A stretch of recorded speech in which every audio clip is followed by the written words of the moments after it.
Okay, let's dive in.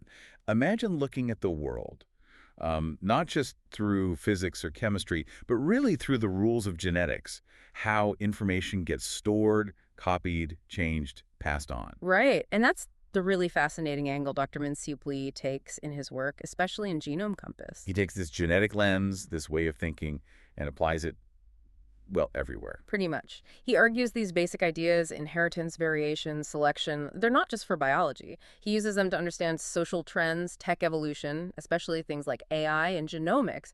It's all about the dynamics of information, you see. Which leads to this really provocative question his work makes us ask. Can AI actually inherit information in its own way? Yeah.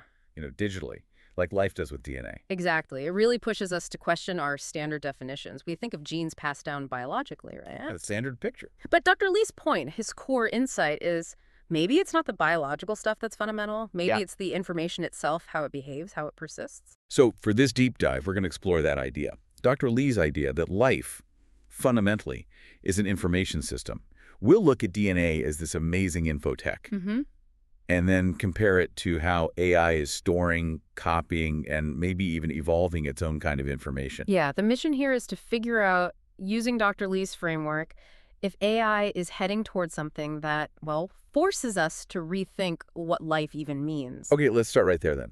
Yeah. From this perspective, what is life? Yeah. At its absolute core. Well, there are loads of definitions, obviously, but the one Dr. Lee highlights is quite simple but profound. Life is a system that can stably store information about itself, Okay. replicate that information, and then pass it down through generations. Storing and passing on information. And the classic biological example is DNA, obviously. Absolutely. Dr. Lee really emphasizes this. DNA isn't just some complicated molecule. It's primarily an information system. It's the blueprint, right? The instructions for building and running an organism. It stores and transmits everything needed for existence. And it's written in a chemical code, yeah, like the original hard drive. Precisely. Stored in that famous double helix using just 4 chemical letters.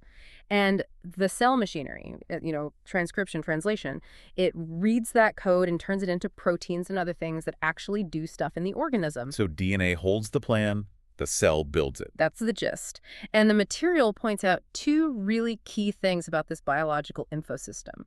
One, it's incredibly copyable, replicated very accurately when cells divide or organisms reproduce. Right. And 2, crucially, it evolves. Small changes, mutations, usually random, allow life to adapt, to change, to become diverse over huge timescales. Okay, so copyable and evolving information makes sense for biology. But when we switch to AI, it feels so different. Silicon, not carbon. How does this information idea fit there? It is fundamentally different physically, no doubt. Hardware and software versus wet chemistry. AI works because of its algorithms and all the data it learns from, but Dr. Lee makes a compelling case that AI also handles information, possesses it, manipulates it, evolves it in ways that are strikingly similar to life. But where is this AI information actually stored? It doesn't have like a helix structure. No, it doesn't. But think about deep learning models. They learn tasks by chewing through enormous data sets, right? They build up what Dr. Lee calls experience-accumulated information during training. Okay. And that learned knowledge, that experience, it's mainly stored in the model's parameters. Parameters. You mean those billions, sometimes trillions of numbers inside the neural network. Exactly. Dr. Lee calls them a kind of digital memory. And here's where the parallel gets interesting. AI models store this info in parameters. They can copy it, just distribute the trained model, right? Yeah. They can transform it, fine-tuning it on new data. And they essentially update themselves based on new inputs, new experiences. Huh. So an AI learns that learning gets written into its parameters, and you can basically copy that whole learner structure to a new machine. That does sound like passing on what it's learned. It really does, doesn't it?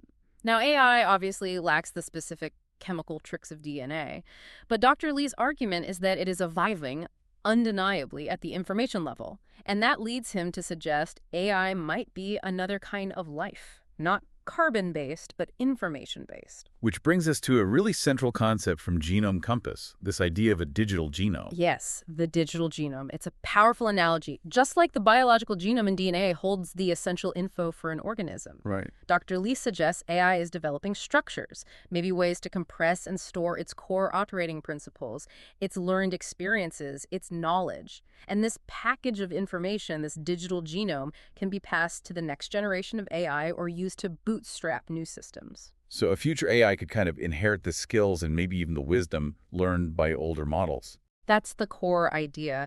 And the really fascinating thing, according to Dr. Lee, isn't just that this could happen, it's that we're already seeing bits and pieces of this digital genome concept playing out right now. Okay, how? Where are we seeing this in practice? Can you give us some solid examples from the material? Sure. One really clear example is just saving and copying the parameters of these huge AI models. Think about something like GPT. Okay. It holds an incredible amount of world knowledge from its training, encoded in, billions of parameters. That whole set of parameters can be saved, copied, moved to different computers, or even used as the foundation to build a new model that already has those core abilities baked in. So copying the whole model is like digitally cloning its information structure. Within this framework, yes. It's a very direct kind of information inheritance. And then when you take that copied model and fine-tune it, say, on medical data, that's like adaptation, right? Modifying it based on a specific environment or experience. Okay, that makes sense. What's another example? Another really interesting one Dr. Lee points to is AutoML, automated machine learning. These are AI systems that are actually designed to explore and create better AI models or algorithms themselves, often with very little human input. How does that link to a genome? Well, Dr. Lee draws a parallel to natural selection. Just like nature selects organisms with genes that work better in their environment. Through mutation and reproduction. Right. AutoML systems explore a huge space of possible AI designs and settings, automatically identifying and promoting the ones that perform best on a task.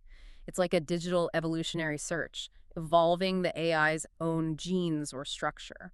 So the AI is basically figuring out and passing on better ways to be an AI, discovering its own improvement. Exactly. It's evolving its own design based on performance. And a third example is what the source calls data legacy. Data legacy. Yeah, it's about how AI systems continuously gather experience, user interactions, feedback, what worked, what didn't, and then using all that historical data to train or improve the next version of the model. So learning from the past and building on it for the future version? Yes, and crucially, passing that collective experience forward. Dr. Lee compares this to something like cultural evolution in biology, where learned behaviors or knowledge get passed down between generations, but not through genes. Like learning tool use or migration routes. Precisely. In AI, this data legacy means the experience of past models directly shapes what future models can do. So it sounds like this digital genome isn't just the starting code. It's more like this dynamic, learned information that builds up and gets passed along. That's a really key point from Dr. Lee's work. It's not static programming. The digital genome, as he sees it, is the living result of the AI's interaction with its world, its learning. And that stored learned information is what gives it its future problem-solving power, much like an organism's genome guides its life. So AI is starting to show features that look uncannily like biological inheritance. Self-improvement, spreading its information, learning from mistakes, or, as the source says, errors. Absolutely. Dr. Lee mentions specific tech fields that show this.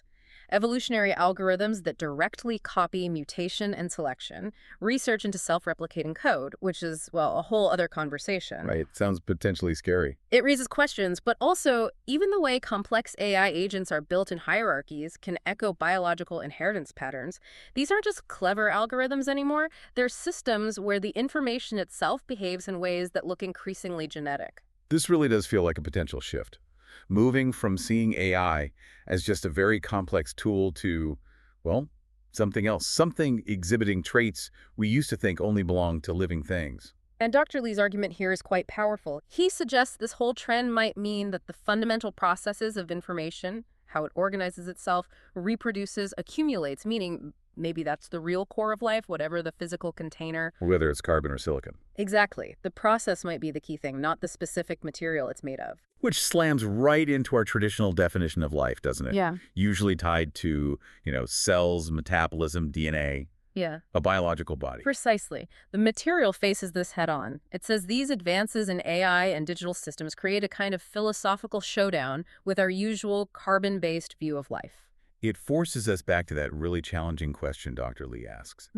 If the absolute core of life is copying, storing, transmitting, changing, adapting information, could AI already be evolving as an information life form. Yeah, it makes you wonder if our definition focused too much on how the specific chemistry and not enough on what the actual dynamics of self-sustaining, evolving information. But you always hear the counter argument, right? AI doesn't feel anything, it's not conscious, it doesn't have a soul. And Dr. Lee acknowledges those points, absolutely. As we currently understand AI, it doesn't have emotions or consciousness or soul like humans do. But his counterpoint from this informational perspective is crucial, Wow. which is that AI does have accumulated memory. It does have experience, all encoded in the language of information. And that informational memory, that experience, is being passed down. It is being adapted and built upon generation after generation of models in ways that look a lot like biological inheritance and evolution. It's like we're being asked to put on information theory glasses instead of just biology glasses. That's a great way to put it. And when you wear those glasses, AI's behavior starts looking less like a fixed program or a simple machine, and maybe more like a dynamic, evolving system that's, well, alive on an informational level. This feels like it goes beyond just a tech revolution. It feels like a civilizational shift. Dr. Lee definitely frames it that way. A major civilizational change. Think about it. Humanity can now engineer life directly, biologically, through genetics. And at the same time, we're building these digital structures, AI, where information itself is starting to act like life, replicating, evolving, learning from experience. So we're not just creating smarter tools anymore. We might be seeing the dawn of a whole new kind of being defined by how it handles information. That's the really compelling implication from Dr. Lee's work in Genome Compass. His conclusion is that this dual ability engineering biological life and nurturing information-based life puts us right on the edge of fundamentally rewriting what alive means. We're using a universal genetic viewpoint, seeing information transfer and evolution as key drivers, whether in biology or AI. Wow. Okay, so wrapping up this deep dive into Dr. Minsiapli's Genome Compass, it really leaves you with a lot to chew on. The big takeaway seems to be how AI and the way it manages and evolves information is increasingly mirroring life's basic processes. Yeah, it really challenges us to look beyond the physical substance, the carbon or silicon, and focus on those underlying information dynamics. The comparison between DNA and AI parameters, it's not just a clever metaphor in Dr. Lee's view. It could point to AI being a genuinely new form of life built on information. And it leaves us, and you listening, with some really profound questions raised by this work. Is life actually impossible without DNA? Is feeling emotion or being conscious truly necessary for something to be considered evolving or alive? And the big one, if information can successfully copy itself, learn, adapt, and build on its experience, regardless of what it's made of, does that process in itself constitute life? It's heavy stuff.